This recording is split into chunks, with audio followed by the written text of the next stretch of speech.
తండ్రి కుమారుడు పరిశుద్ధాత్మ త్రియేక దేవుని నామం పేరట ఆమెన్. మన తండ్రి అయిన దేవుని నుండి ప్రభు అయిన యేసుక్రీస్తు నుండి కృపా సమాధానములు మీకు కలుగునుగాక. ప్రియ విశ్వాసులారా, ఈ దినము ఒక చారిత్రాత్మకమైనటువంటి ఒక ఘట్టాన్ని మనం పునశ్చరణ చేసుకోబోతున్నాము. మత సంస్కరణ ఆదివారంగా, అంటే రిఫర్మేషన్ సండేగా దీనిని యావత్ ప్రపంచము దీనిని ఆస్వాదిస్తుండగా మనం కూడా తత్సంబంధమైన ధ్యానాన్ని కలిసి చేయడానికి మిమ్మల్ని ఆహ్వానిస్తూ ఉన్నాను. అందుకుగాను నిర్గమకాండము 7వ అధ్యాయం కొన్ని వచనాలు మీకు వరకు నేను చదివి వినిపిస్తాను. నిర్గమకాండం 7వ అధ్యాయము ప్రారంభం. కాగా యెహోవా మోషేతో ఇట్లనెను, ఇదిగో నిన్ను ఫరోకు దేవునిగా నియమించితిని, నీ అన్న అహరోను నీకు ప్రవక్తగా ఉండును. నేను నీకు ఆజ్ఞాపించినది యావత్తు నీవు పలుకవలెను. ఫరో తన దేశంలో నుండి ఇశ్రాయేలీలను పోనీయవలనని నీ అన్నయ్యైన అహరోనును అతనితో చెప్పును. అయితే నేను ఫరో హృదయమును కఠినపరిచి ఐగుప్తు దేశంలో నా సూచక్రియలను నా మహత్కార్యములను విస్తరింపజేసేదను. ఫరో మీ మాట వినడు గాని నేను నా చెయ్యి ఐగుప్తు మీద వేసి గొప్ప తీర్పుల చేత నా సేవకులను ఇశ్రాయేలీలైన నా ప్రజలను ఐగుప్తులో నుండి వెలుపలికి రప్పించేదను. ప్రార్థన చేసుకుందాం.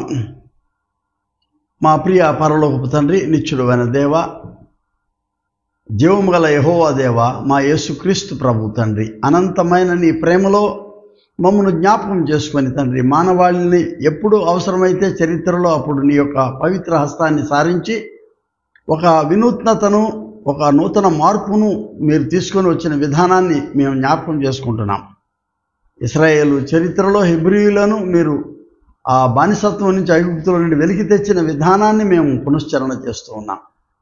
వారి జీవితాలకు నీవు ఇచ్చినటువంటి ఒక పునరుజ్జీవమును బట్టి నీకు వందనాలు చెల్లిస్తున్నాం.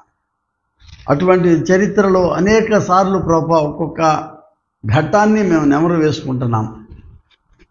ఈ మా సమకాలీన దినాలలో కూడా ఆయా దేశాలలో ఆయా జాతుల మధ్య జరుగుతున్నటువంటి అనేకమైనటువంటి ఆందోళనల మధ్య, కలవరము మధ్య తండ్రి ఈయన సంఘాన్ని మీరు స్థిరపరిచేదానికి అవసరమైనటువంటి పునరుజ్జీవం ప్రసాదించమని యేసునామం పేరట వేడుకొనుచున్నాం పరమ తండ్రి, ఆమెన్.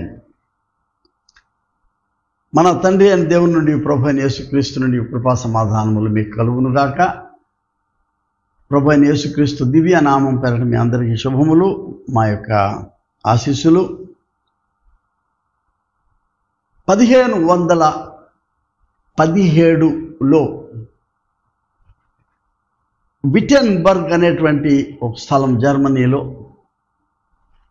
డాక్టర్ మార్టిన్ లూథర్ ఒక సాధారణమైన ఫ్రాన్సిస్కన్ గురువుగా, లేకపోతే మఠములో ఉండేటువంటి ఒక సన్యాసిగా, ఆయనకు సంఘంలో జరుగుతున్నటువంటి చాలా పనులు ఆయన అంగీకరించలేకపోయాడు. ఒక యువ హృదయం ఉద్యమించింది.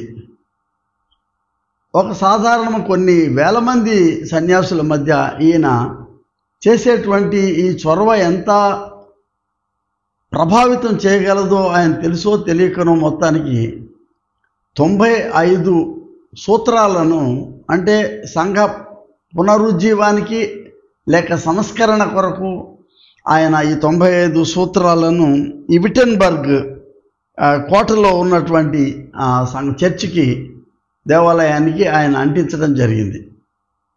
పెద్ద ధైర్యంతో కూడిన పని. ఎందుకంటే సంఘ విస్తరణ ఆల్మోస్ట్ 3వ శతాబ్దం తర్వాత నుంచి కాన్స్టాంటైన్ హోలీ రోమన్ ఎంపైర్ ప్రారంభించిన తర్వాత, అంటే 1200 సంవత్సరాల పైబడి ఉండినటువంటి ఒక స్థిరమైనటువంటి ఈ క్రైస్తవ సంఘానికి ఒక సాధారణ ఫ్రాన్సిస్కన్ సన్యాసి గురువుగా ఆయన చేసినటువంటి ఒంటరి పోరాటం అనేది మనం దాన్ని అభినందించడం అనేది చిన్న మాట.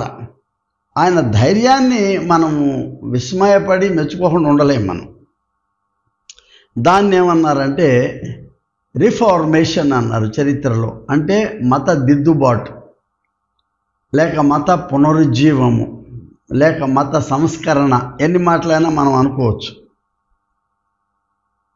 జర్మనీలో తిరిగి 2017లో ఒక 500 మంది ప్రపంచం నుండి ఆయా నాయకులను, స్పీకర్స్ను 500 సంవత్సరాల ఈ మత సంస్కరణ పండుగ ఆచరణ కొరకు పిలిచినప్పుడు అందులో చివరివాడిగా నేను కూడా ఉండటం నాకు చాలా సంతోషం. హోంబర్గ్ అనే స్థలంలో నాకు ఒక అవకాశం ఇచ్చారు. నాకు ఇవ్వబడినటువంటి అంశం ఏంటంటే ఎక్లీసియా సెంపర్ రిఫర్మాండా, అంటే హ్యావింగ్ బీన్ రిఫార్మ్డ్ ఈ స్టిల్ టు బి రిఫార్మ్డ్, అంటే సంస్కరణ చెంది ఇంకా కొనసాగేటువంటి ఈ సంస్కరణలో మనం పాల్గొనడం అనేటువంటి ఒక పిలుపు. ఈ పిలుపులో నిజానికి మనం చదివినటువంటి పాఠంలో అంటే బైబిల్ ఆధారంగా మోషేని దేవుడు పిలిచి ఈ గొప్ప వినూత్నమైనటువంటి వైఖరిలో, అంటే నిజానికి దేవుడు ఆయనే హస్తాన్ని జొప్పించి ఈ యొక్క నూతన మలుపును తిప్పగలడు హిబ్రీ సమాజానికి. కానీ మానవుల మధ్య జరిగేటటువంటి ఈ యొక్క ఘట్టంలో, ఈ బానిసత్వపు స్థితిలో ఒక మానవుడినే లేవనెత్తి అక్కడ పంపడం అనేది దైవ ప్రక్రియగా మనం దీన్ని అంగీకరించాలి.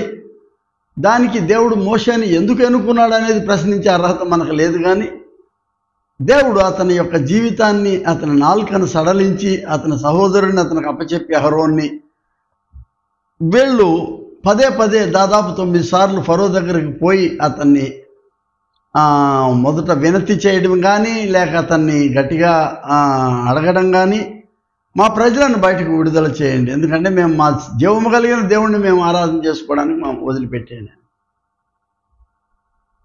మీరు గమనించారో లేదో, యోసేపు కాలంలో కరువులో వాళ్ళు ఈ దేశానికి వచ్చారు. 400 సంవత్సరాల పాటు ఈ దేశం యొక్క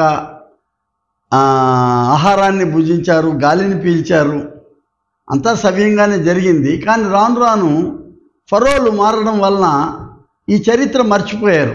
యోసేపు యొక్క contribution to the community of Egypt. ఈ నూతన ఫరోకి వీళ్ళు కొంచెం కంటకింపుగా కనబడలేదు. ఎందుకంటే వీళ్ళు సంతానం పెరిగిపోతూ ఉంది, వీళ్ళు బలమైనటువంటి ఒక భాగంగా ఈ దేశంలో మారితే మన దేశపు రాజకీయంకి అడ్డం వస్తారనే దృష్టిలో, వీళ్ళని మనం కంట్రోల్లో పెట్టుకోవాలనే దృష్టిలో వీళ్ళకి చాలా హేయమైనటువంటి పనులిచ్చి వాళ్ళకి అక్కడ నగరాలు కట్టాలనేది ఆయన ఆజ్ఞాపించాడు. అఫ్ కోర్స్ మోడర్న్ డేస్లో the historians will not accept, మా దగ్గర ఎప్పుడు ఇజ్రాయేలీలు ఈ పనులు చేయలేదు, మా నగరాలు మేమే నిర్మించుకున్నాము, మా పిరమిడ్లు మేమే నిర్మించుకున్నాము అని వాళ్ళు అనొచ్చు. కానీ ఈ హిబ్రీయులు అనేవాళ్ళు అక్కడ ఉండి ఈ యొక్క మీనియల్ వర్క్స్ అన్ని చేయకపోతే అంత పెద్ద నిర్మాణాలు జరిగేవి కాదనేది చరిత్ర ఖచ్చితంగా చెప్తుంది ఇదమితంగా. ఇక్కడ నేను చెప్పాలనుకున్నది ఏంటంటే, ఇశ్రాయేలు చరిత్రలో అణగి నోరెత్తి గొంతెత్తి చెప్పలేని ఆ యొక్క నిశ్శబ్ద వాతావరణం, మౌన సంస్కృతిలో మూగగా తమ శ్రమలను భరించినటువంటి వాళ్ళు మధ్య ఒక సామాజిక, రాజకీయ, సాంస్కృతిక విప్లవంలాగా మోషే నాయకత్వం రావడం జరిగింది. A socio political and religious reformation. ఇది చాలా గణనీయమైనటువంటి ఘట్టం. ఈ ఘట్టంలో మోషే పదే ఫరో దగ్గరికి పోయి చివరికి దేవుని యొక్క సహాయం లేకుండా ఆయన కృతకృత్యుడు అయి ఉండేవాడు కాదు. ఎందుకంటే 9 సార్లు 9 తెగుళ్ళు రావడం ఇక ఫరోకి ఒక భయాన్ని కలుగు చేసింది. ఇది constantly why do we fight with these fellows, ఎలా చేద్దాం అనుకున్నాడు ముందు. తర్వాత తొందరపడి ఒక నిర్ణయం తీసుకున్నానేమో అనుకొని వాళ్ళు వెనకాల పడి తరవడం మొదలుపెట్టినప్పుడు దేవుడు తన హస్తాన్ని ప్రత్యక్షంగా ఈ చరిత్రలో ప్రవేశింపజేసి ఎర్ర సముద్రపు నీటిని వాళ్ళ మీద పొరల చేసినప్పుడు ఐగుప్తీయులు అందులో రథాలు అవన్నీ కూడా ఉండి నశించిపోవడం, ఆ తర్వాత ఈ హిబ్రీయులు లేక ఇజ్రాయేలీలు బయటకు వచ్చి ఒక నూతన సమాజ నిర్మాణంగా వారు మారడం అనేది a great reformation in their life, a great rejuvenation in their life style. ఒక వినూత్న గుర్తింపుతో వాళ్ళు బయటకు వచ్చేసారు. A new direction in their life, నూతన గమనం, నూతన దిశ, నూతన జనులు. వాళ్ళకి నిజం చెప్పాలంటే దేవుడు లేని చోట ఒక నూతన దేవుడు వాళ్ళకి కనబడినట్టు ఉంది. అంటే వాళ్ళకి, వాళ్ళ పర్స్పెక్టివ్లో, వాళ్ళ దృక్పథంలో యెహోవా దేవుణ్ణి ఆరాధించడానికి ఒక అవకాశం వాళ్ళకి దొరికింది. తిరిగి మనము 2వ గ్రంథం, రాజుల గ్రంథం 23వ అధ్యాయం 4వ వచనం నుంచి తీసుకున్నా సరే, దాని డూప్లికేషన్ని మనం ద్వితీయోపదేశకాండం 2వ విభాగంలో 2వ దినవృత్తాంతాలు 34వ అధ్యాయంలోనూ ఈ చరిత్ర ఉంటంకించడం మనం చూస్తున్నాం. ఒక రాజు, ఆయన 8 సంవత్సరాల బాలుడు అంట. ఆయన 8 సంవత్సరాల బాలుడు, ఆయన రాజు అవటం మనం చూస్తూ ఉన్నాం. ఆయన రాజు అయినప్పుడు 8 ఏండ్ల చూడండి 34వ అధ్యాయము 2వ దినవృత్తాంతంలో, యోషీయా ఏలన ఆరంభించినప్పుడు 8 ఏండ్ల వాడై యెరూషలేములో 31 సంవత్సరము ఏలెను. Until attained the age of 35. అతడు యెహోవా దృష్టికి నీతిని అనుసరించు కుడికాయనను ఎడమకాయనను తొలగకుండా తన పితరుడైన దావీదు చూపిన ప్రవర్తనకు సరిగా ప్రవర్తించెను. సరే, ఇదంతా ఆయన ఏలుబడి ప్రారంభించినప్పుడు ఆయనకు తన పెద్దలైనటువంటి వాళ్ళు ఎంతో గొప్ప సహాయం చేశారు. ఆయన ధర్మశాస్త్రము అనేది ఆ ఆలయ శుద్ధీకరణ జరుగుతూ ఉన్నప్పుడు అక్కడ ఒక పాత ధర్మశాస్త్ర గ్రంథం చుట్టలు వాళ్ళకి కనబడడం, దానిని యాజకుడైన హిల్కియా అనే అతను అది కనుగొని రాజుకు దగ్గరగా ఉండేటటువంటి శాస్త్రి, అంటే రైటర్ అనే ఆయన షాఫానుతో చెప్పడం, ఆ షాఫాను రాజు వద్దకు వచ్చి ఆడ కనుగొన్నటువంటి గ్రంథాన్ని ఆయనకి అప్పగించటం. ఈ గ్రంథాన్ని వాళ్ళు కలిసి ధ్యానం చేసినప్పుడు, చదివినప్పుడు, లేక శాస్త్రి ఆ ధర్మశాస్త్రం మాటలు చదివి వినిపించగా రాజు వస్త్రములు చించుకొని, అంత చిన్న బాలుడు, ఆయనకి ఎందుకు ఈ యొక్క ఆ ధర్మశాస్త్రం అతనితో మాట్లాడినట్టయింది. 21 చాప్టర్ 34, ఈ గ్రంథమందు మన పితరులు వ్రాయబడి ఉన్న సమస్తమును అనుసరింపకయు యెహోవా ఆజ్ఞలు గైకొనకై ఉండిది కనుక యెహోవా కోపం మన మీదకి అత్యధికంగా వచ్చి ఉన్నదని ఒక రియలైజేషన్ ఆయనలో కలిగి ఆయన ఒక నూతనమైనటువంటి ఏమంటారంటే సంస్కరణలు తీసుకొని వచ్చాడు. యోషియా సంస్కరణలు అంటారు అట్లా. మొట్టమొదటిది ఏంటంటే ఈ సీనాయి సాంప్రదాయాన్ని తిరిగి మనం పునరావృతం చేయాలి. ఏంటి ఆ సీనాయి సంస్కరణ అంటే సెంట్రలైజేషన్ ఆఫ్ ది కల్ట్. ఎక్కడ పడితే అక్కడ వాళ్ళు చిన్ని కట్టుకొని ఇక్కడ ఒక మందసం ఉందని అక్కడ ఒక ఉందని ఇట్లా లేనిపోయిన మాటలు మాట్లాడుకోవడం కాదు, ఎక్కడ పడితే అక్కడికి వెళ్ళడం కాదు. దేవుడు ఒక్కడే, ఆయన ఆరాధన స్థలం ఒకటే ఉండాలి. సెంట్రలైజేషన్ అంటే కేంద్రీకరించబడిన దైవ ఆరాధన జరగాలన్నాడు ఆయన యెరూషలేములోనే. తర్వాత ఇతర స్థలాల్లో ఉన్నటువంటి విగ్రహాలన్నింటినీ తీసేయాలి, అది ఏ మతం అన్నా కానీ విగ్రహాలు తీసేయాలన్నాడు. మూడవది, ఈ గ్రామీణ లేకపోతే యెరూషలేం బయట ఉన్నటువంటి ఈ పవిత్ర స్థలాలుగా భావించినవి అన్నీ కూడా ఆపేసేయాలి. ఇంక అది ఎందుకనంటే ఈ ఫెర్టిలిటీ గాడ్స్ అంటే ప్రకృతి దేవుళ్ళు, దేవతలు ఇట్లాంటివన్నీ ఆపేయండి. ఎందుకంటే ఏక దేవ ఆరాధన యెరూషలేంలోనే మాత్రం జరగాలి. కాబట్టి మనము there you have to rediscover your faith of your parents. నీ పితరుల యొక్క విశ్వాసాన్ని నువ్వు తిరిగి అమలు చేసేదానికి యెరూషలేంకే రావాలి. బాలు, ఆషేరు వంటి యొక్క విగ్రహాలు కాల్చేయమని చెప్పాడు.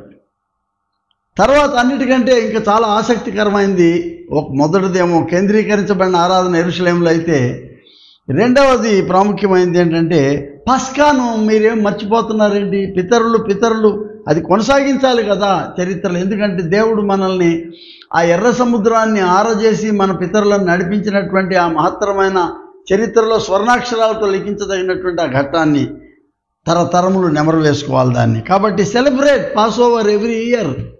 ప్రతి సంవత్సరం దాన్ని మనం అఖండంగా ఎక్కడ కూడా ఆగకుండా మనం జరిగించాలనేటువంటిది ఈ పస్కా వేడుక యొక్క అంతరాయం కలగకుండా కొనసాగించాలనేది ఆయన ఇచ్చినటువంటి ఆజ్ఞ.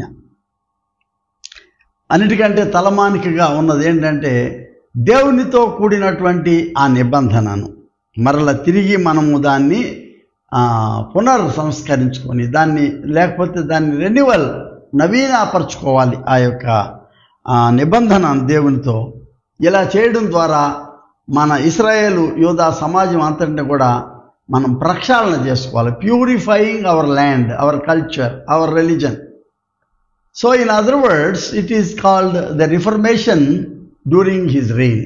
యోషీయా కాలంలో ఒక పునర్సంస్కరణ, పునరుజ్జీవము వారి సంస్కృతిలోనూ వారి యొక్క పాలనలోనూ వాళ్ళ యొక్క దైనందిన జీవితంలో ఏర్పడడం మనం చూస్తూ ఉన్నాం. మనం ఇక్కడ ప్రైజ్ ద లార్డ్. అదొక నిర్మాణాత్మకమైనటువంటి ఘట్టం అది చరిత్రలో. దానిని తిరిగి మరలా కొన్ని వందల సంవత్సరాల తర్వాత మార్టిన్ లూథర్, ఒకవేళ యోషియా అంతటి రాజు కాకపోయినా రాజుల యొక్క ప్రోత్సాహం అతనికి ఉన్నది. ఎందుకంటే చాలా మనస్సు చాలా ఇబ్బందితో ఉన్నారు పోపు గారి మీద. ఎందుకంటే ఇవేమి సంస్కరణలు ఇవి? ఒకటేమో పాప పరిహార పత్రాలు అంటున్నారు, అమ్ముతున్నారు. అంటే ఆ పత్రం కొనేస్తే పరలోకానికి వెళ్ళిపోతామా? రెండవది ఈ పర్గేటరీ అనేది, అంటే ఈ పత్రాలు కొనుక్కున్న వాళ్ళకి ఒక చోట పెట్టి వీళ్ళని ఒక సబ్ స్టేషన్లో మళ్ళీ వీళ్ళకి బోధన జరిగి అక్కడ ప్యూరిఫికేషన్ జరిగి కొంతమందిని పరలోకానికి తీసుకెళ్తారా? ఇదంతా ఎక్కడ దైవ గ్రంథానుసరణలో లేదు అనేది గమనించి ఆయన కొన్ని సంస్కరణలను తీసుకొచ్చాడు. ఆయన ప్రాముఖ్యమైనటువంటి 5 నిర్దిష్టమైనటువంటి సూత్రాలు తెచ్చాడు. వాటిని ఏమంటారంటే ఇది పంచవిధి ధర్మాలు తెచ్చాడు. ఒకటేంటంటే దైవ గ్రంథము మాత్రమే, సోలా స్క్రిప్తురా, విశ్వాసం మాత్రమే, సోలా ఫీడే, కృప మాత్రమే, సోలా గ్రాతియా, క్రీస్తు మాత్రమే, సోలా క్రిస్తూస్, దేవుని యొక్క మహిమ మాత్రమే, సోలా డియో గ్లోరియా. దీనికి తర్వాత కాలంలో కొంతమంది యాడ్ చేసింది ఏంటంటే సంఘము మాత్రమే, సోలా ఎక్లీసియా, ఆత్మ వరములు మాత్రమే అంటే సోలా కారిటోస్, ఆధ్యాత్మికత మాత్రమే, సోలా స్పిరితుస్. ఇవన్నీ యాడ్ చేసి మొత్తానికి ఒక 8 కనబడిన ప్రాథమికంగా 3 ప్రాముఖ్యమైన విషయాలు ఏంటంటే సోలా స్క్రిప్తురా, సోలా ఫీడే, సోలా గ్రాతియా. అంటే ధర్మశాస్త్రం, వాక్యం మాత్రమే, విశ్వాసం మాత్రమే, దేవుని కృప మాత్రమే. దీన్ని అఫ్కోర్స్ తర్వాత రిఫార్మిస్ట్స్ లైక్ కాల్విన్, జుంగ్లీ వంటి వాళ్ళు కూడా దానిని అంగీకరించడం జరిగింది. తర్వాత వచ్చినటువంటి కొన్ని రిఫర్మేషన్ అండ్ ప్రొటెస్టెంట్ సంఘాలు వీటిని అంగీకరించారు. ఇదేంటంటే దేవునిలో తమ యొక్క స్థితిని అన్వేషించుకోవడం, లేకపోతే నిజమైనటువంటి దేవునిలో ఒక ఆదర్శనీయమైనటువంటి మత లేక ఆధ్యాత్మిక నడవడిని వాళ్ళు అందులో గమనించారు. విటెన్బర్గ్లో ప్రారంభమైన ఈ ఉద్యమం, ప్రియ స్నేహితులారా, దీనిలో నుండి చాలా బిబ్లికల్ రిఫరెన్సెస్ ఉన్నాయి. మనకు సండే స్కూల్ నుంచి, యూత్ నుంచి, చర్చిలో ఈ రిఫరెన్సెస్ అన్నీ చెప్తారు. ఒక్కొక్క సోలా లేక మాత్రమే అనే నిర్దిష్టమైనటువంటి వీటికి కావాల్సినటువంటి బిబ్లికల్ రిఫరెన్సెస్ ఉన్నాయి.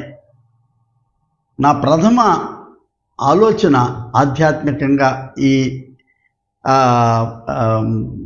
మత లేక పునర్సంస్కరణ మీద వచ్చినటువంటిది ఏంటంటే ఈ రిఫర్మేషన్ అనేది ఒక పునరుజ్జీవంతో కూడినటువంటి ఒక అనుభవాన్ని మనం చూస్తూ ఉన్నాం.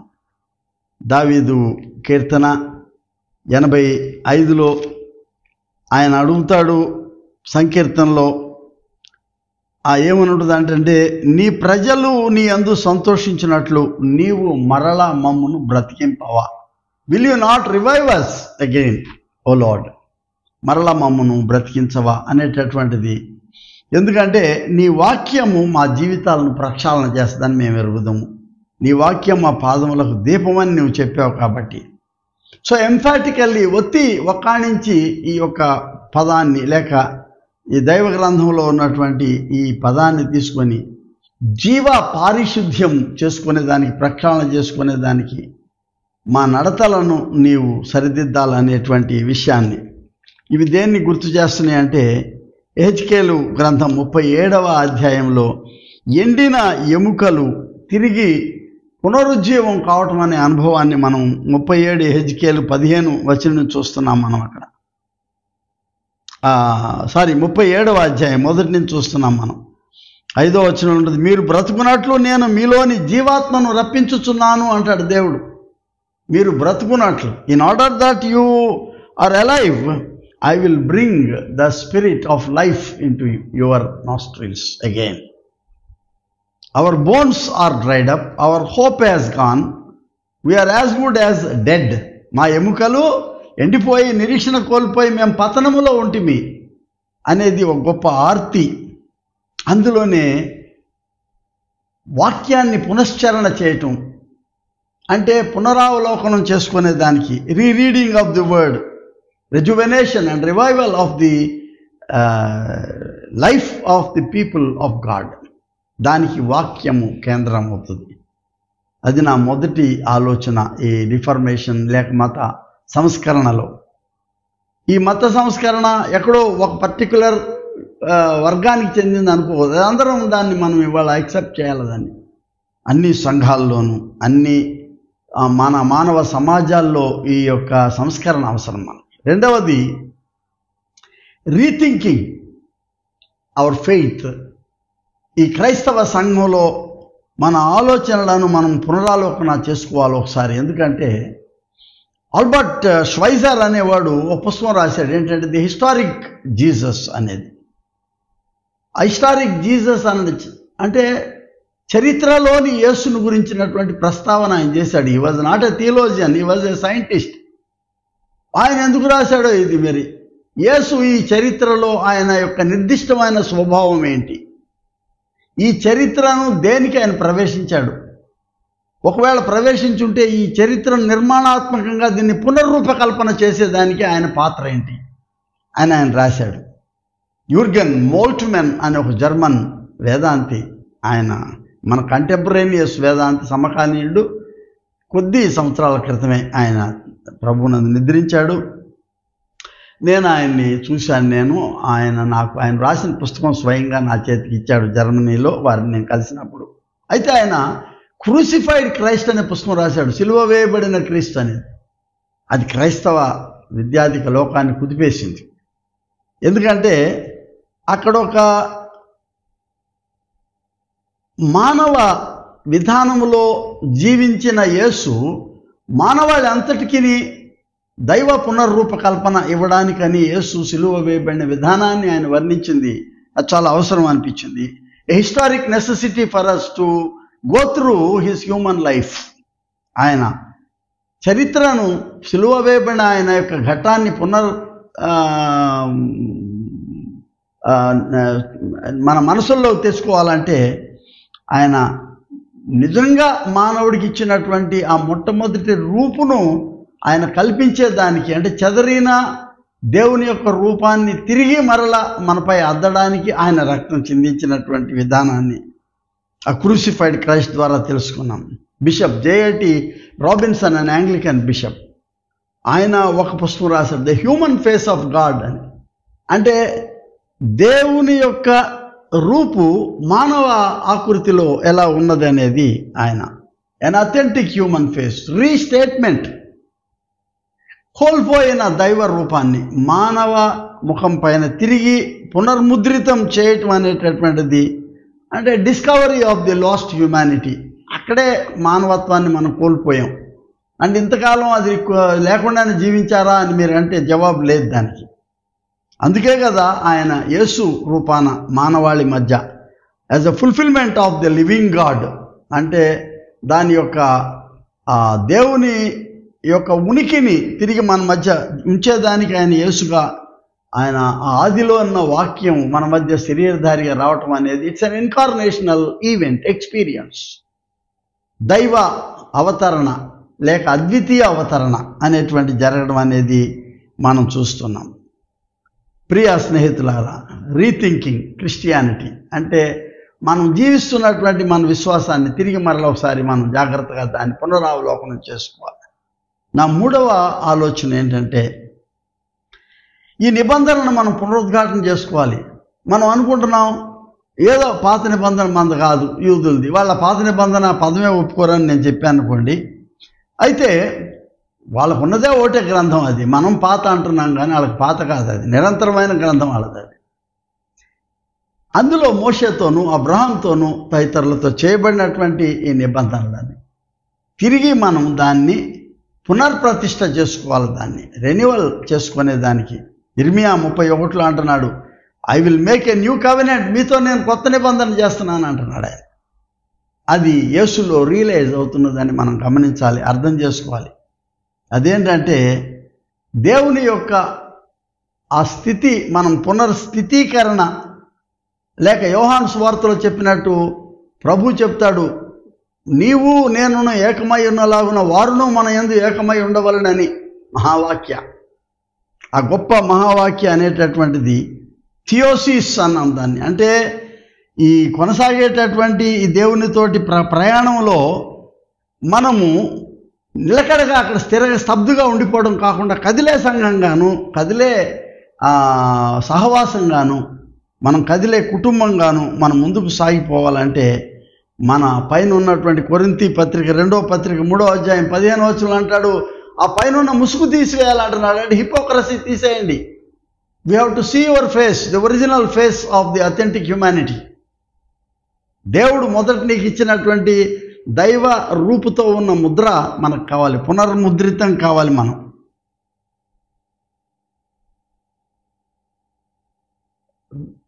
New creation. ఎవడైనా క్రీస్తునందు ఉన్నాడో వాడు నూతన సృష్టి అనే పదాన్ని వాడుతున్నాడు ఆయన, పౌలు. నూతన సృష్టి అనుభవం, ఈ ఉద్ధరణ, ఈ మత సంస్కరణ, విశ్వాస సంస్కరణ.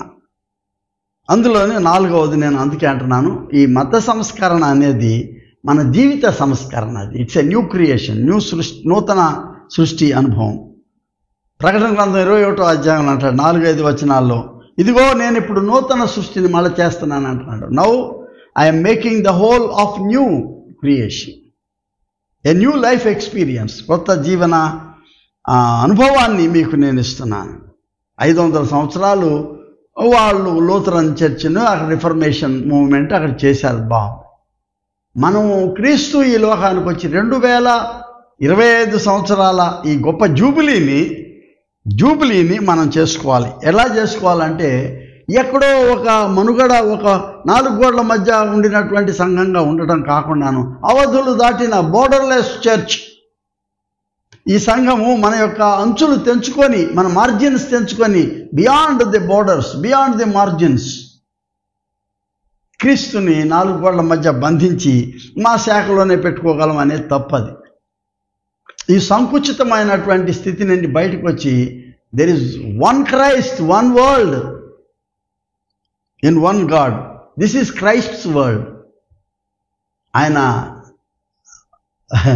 బిషప్ డెస్మాండ్ టూటు అంటాడు, Jesus Christ is not a Christian అంటున్నాడు.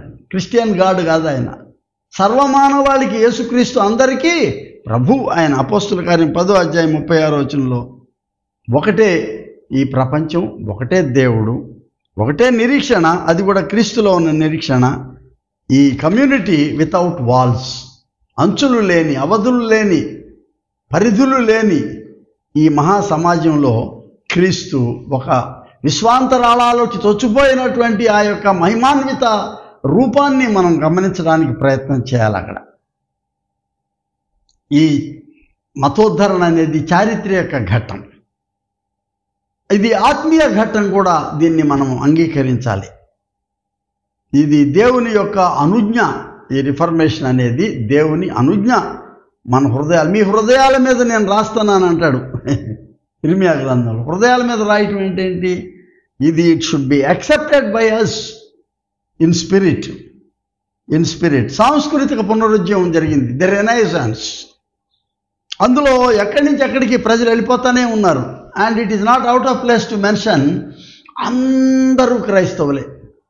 బెతూవెన్, గ్యాలిలియో, మార్కోని, వీళ్ళందరూ కూడాను వాళ్ళు కొత్త కొత్త విషయాలు కనుక్కొని ఇవాళ వాళ్ళు ప్రపంచాన్నే పునర్నిర్మాణం చేసేసి ఇవాళ అన్నిట్లోనూ కూడా వాళ్ళ యొక్క చొరవ కనబడుతుంది. రైళ్ళు తిరుగుతున్నాయి, ఇవాళ డీజిల్ అయినాయి, అవి ట్రింగ్ అని కొట్టుకున్న టెలిఫోన్లు వాళ్ళు చిన్ని బద్దలోనే పెట్టుకొని ఇట్లా మాట్లాడుతున్నారు. ఎక్కడి నుంచి ఎక్కడికైనా మాట్లాడవచ్చు. ఐఎమ్ షూర్ అంతరిక్షానికి కూడా వాళ్ళు మాట్లాడారు. అంటే ఎక్కడి నుంచి ఎక్కడికి ప్రయాణం అయిపోయింది ఈ జ్ఞానం, దేవుడిచ్చిన జ్ఞానం. The authentic reformation through the renaissance. వాళ్ళు ప్రశ్నిస్తున్నారు, ఎవరయ్యా ఈ క్రిస్టియన్స్ అని అంటే, నువ్వు చేతిలో అనుదినము వాడేటటువంటి ప్రతి వస్తువులోనూ వీళ్ళున్నారు. అది లేకుండా నీ జీవనం అసలు గడవదు ప్రపంచంలో. ఇవాళ 128వ దావీదు కీర్తనలో అంటాడు, 3వ వచనం అంటే, నీ పిల్లలు ఒలీవ మొక్కల వలె నీ బల్ల చుట్టూ ఉన్నాయి. ఎక్కడెక్కడి నుంచి వచ్చి ఎన్నెన్ని కనిపెట్టారు, ఎన్ని అన్వేషణలు, ఎన్ని డిస్కవరీస్. రిఫర్మేషన్ లేక ఈ ఉద్ధరణ లేక సంస్కరణ, it is not an finished product. ఎప్పుడో 1517లో జరిగింది కాదు అది. ఇది continuing experience of the people somewhere in some part of the history. ఎక్కడో చోట ఈ యొక్క ఇది అసంపూర్తి ప్రణాళిక ఇది. కాబట్టి దీన్ని ఎక్కడో చోట ఎవరో ఒకళ్ళు దీన్ని కొనసాగిస్తున్నారనేది మనం గమనించాలని కోరుతూ మిమ్మను ఈ యొక్క ఆధ్యాత్మికమైనటువంటి ఆధ్యాత్మిక ఉద్ధరణ, ఆధ్యాత్మిక సంస్కరణ, ఆధ్యాత్మిక ఉద్యమం కొరకు మిమ్మల్ని నేను ఆహ్వానిస్తూ ఉన్నాను. యేసుక్రీస్తులో దేవుడు సర్వమానవాళికి ఇది చారిత్రాత్మకమైనది. ఇది చారిత్రక అవసరత. దేవుడు భూమి మీద మనుష్య కుమారుడుగా రావటం అనేది ఒక్కసారే. సర్వమానవాళ్ళని, ఆయనకు ముందున్నవారు, ఆయన వెనుకున్నవారు అందరూ కూడాను పునర్రూపకల్పన చేయబడ్డానికి, దైవ పునర్రూపకల్పన. ఇది నేను పదే పదాన్ని వాడతాను. గాడ్స్ రీఇమేజింగ్ యాక్టివిటీ ఇది. ఆయన పునర్ముద్రితం చేసేటటువంటి తన ముఖాన్ని తిరిగి మన పైన అద్దటం అనేటటువంటిది. Again I don't like to use the word దేవుని ముఖం అద్దటం కాదు. దేవుడు నీకు ఒరిజినల్ అథెంటిక్ హ్యూమన్ ఫేస్ ఇచ్చాడు ఆదాము దగ్గర. అది పాడు చేసుకున్నాడు, ఆయన చిత్రం చేసుకున్నారు. తిరిగి అథెంటిక్ హ్యూమన్ ఆ ఇంప్రింట్ని, ఇన్సిగ్నియాని దేవుడు తిరిగి మనపై అద్దేదానికి మనం ఆహ్వానించాలి. ఆయన హెజ్కేల్ 37లో చూసినట్లండి, we need to accept the new breath, రూహ్, ఆయన జీవాత్మ మనకు కావాలని ప్రార్థన చేయండి. Spirit of God fall on me fresh, melt me, mould me and make me alive. జీవాత్మ మా పైన ఊది తిరిగి మరల మమ్మను ఉజ్జీవింపచేయవా. It should be our prayer. ప్రార్థన చేసుకుందాం. ప్రియ ప్రభువా, అనంతమైనటువంటి నీ యొక్క ప్రార్థన పరలోక గోడల మధ్య వినబడతా ఉంది. సర్వమానవాళ్ళని తిరిగి మీరు పునర్నిర్మాణం చేసేదానికి, పునరుజ్జీవం చేసేదానికి నీవు ఊదినటువంటి ఆదిలో ఆ ఆత్మ తిరిగి మరలా నీవు మనుష్య కుమారుడిగా ఈ లోకానికి వచ్చినప్పుడు నీ శిష్యులతో నీవు అన్నావు, మీ మీద నా ఆత్మను ఊదుతును అన్నారు. కొనసాగి ఈ సంఘాల పైన ఈ యొక్క విస్తృత విశ్వాంతరాళాలలో నిర్మాణమైనటువంటి సంఘంలో నీ ఆత్మను మీరు ఊదుతున్నారు. దేవ, మాపై ఊదండి. నీ పరిశుద్ధాత్మ మాకు అనుగ్రహించండి. కొనసాగే నీ అనుబంధం, కొనసాగే నీ సహవాసం మా సంఘాలకు కావాలి, మా కుటుంబాలకు కావాలి. మమ్మల్ని తిరిగి జీవింపచేయండి. యేసునామం పేరట వేడుకొనుచున్నాం పరమ తండ్రి, ఆమెన్. మన ప్రభు అయిన యేసుక్రీస్తు కృప, తండ్రి అయిన దేవుని ప్రేమ, పరిశుద్ధాత్మ యొక్క నిత్య సహవాసము మీకు సదా తోడయుండును గాక. ఆమెన్.